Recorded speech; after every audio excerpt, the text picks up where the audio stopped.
Son las 7 de la mañana, las 6 en Canarias.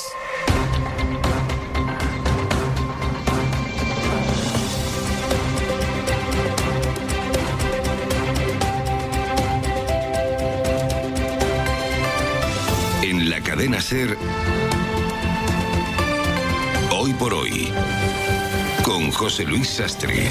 Hola, buenos días. Mario Vargas Llosa ha muerto en Lima, en Perú, a los 89 años. El Premio Nobel de Literatura, el último escritor vivo del boom latinoamericano, deja obras monumentales como La ciudad y los perros, Conversación en la catedral o La fiesta del chivo. Ha fallecido, como les decía, en Perú, en su país natal, donde había regresado en el año 2022 después de 2 décadas viviendo en Europa. Miembro de la Real Academia de la Lengua, en 2021 se convirtió en el primer escritor no francófono que tenía un asiento en la Academia Francesa. Pero ante todo, él decía de sí mismo que era especialmente un lector. La cosa más importante que me ha pasado en la vida ha sido aprender a leer. Creo que no hay ni una pizca de exageración en esa frase.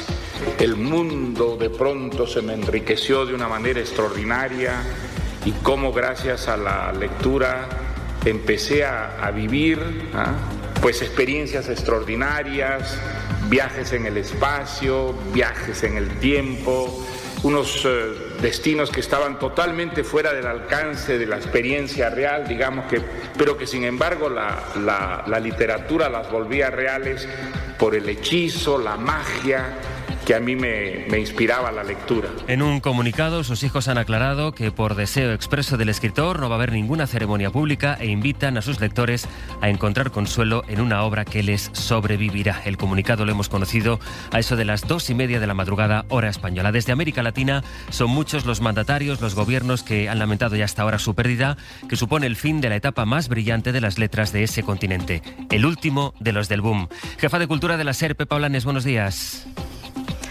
¿Qué tal? Buenos días. Pues es que la verdad es que era el último gran exponente de ese boom latinoamericano, un fenómeno que cambió las letras hispanas para siempre. Ganador del Premio Nobel en 2010, el escritor peruano que nació en Arequipa, en Perú, en el año 36, ha sido uno de los autores más importantes de la literatura mundial gracias a obras como Conversación en la catedral, La ciudad y los perros.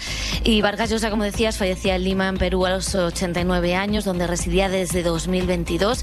Él venía de una familia acomodada de su país, pero pronto se enamoró de la literatura, se reveló y se encomendó a ella pese al recelo de sus familiares, algo que escribió también en su propia obra. Aprender a leer fue para mí un hecho absolutamente fundamental, decía el Premio Nobel, y entre sus libros su infancia transcurrió entre distintos países, estudió Derecho, pero finalmente fue a París, donde se encontró como el gran renovador literario que trató temas sociales que afectaban a la gente y con una locuacidad y una expresividad enormes que supo mostrar su pensamiento de forma contundente. Tuvo un estilo directo, lleno de adjetivos, con un vocabulario apabullante, y fue una de las grandes promesas de la literatura junto al colombiano Gabriel García Márquez, escribiendo Los jefes, La ciudad y los perros, como decíamos.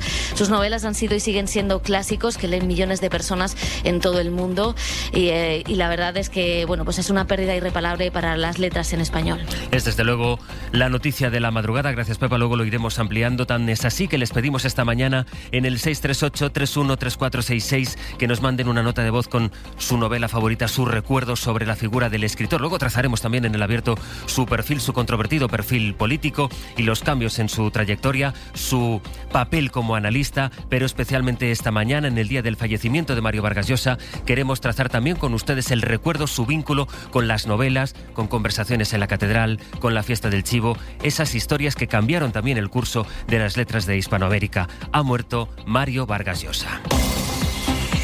La noticia de la madrugada nos va a mantener en América Latina porque allí está el otro gran titular a esta hora. El presidente de Ecuador, el derechista Daniel Noboa, ha ganado la segunda vuelta de las elecciones presidenciales. La oposición ya avisa de que no reconoce los resultados. Ángel Villascusa, buenos días. Buenos días. Según el Consejo Electoral ecuatoriano, Noboa ha logrado el 55% de los votos frente al 44% de la candidata correísta Luisa González, que no solo no ha reconocido la victoria del presidente, sino que también ha reclamado un recuento. Son cerca de 11 encuestas, 11 investigaciones estadísticas, en la cual todas, aún las del mismo gobierno, nos daban la victoria. Entonces, yo sí denuncio que Ecuador está viviendo una dictadura y estamos enfrentando el peor y más grotesco fraude electoral. El presidente Noboa, en el poder desde el año 2023, dice que no hay ninguna duda sobre su victoria. Empezando la semana, hoy es lunes, es 14 de abril.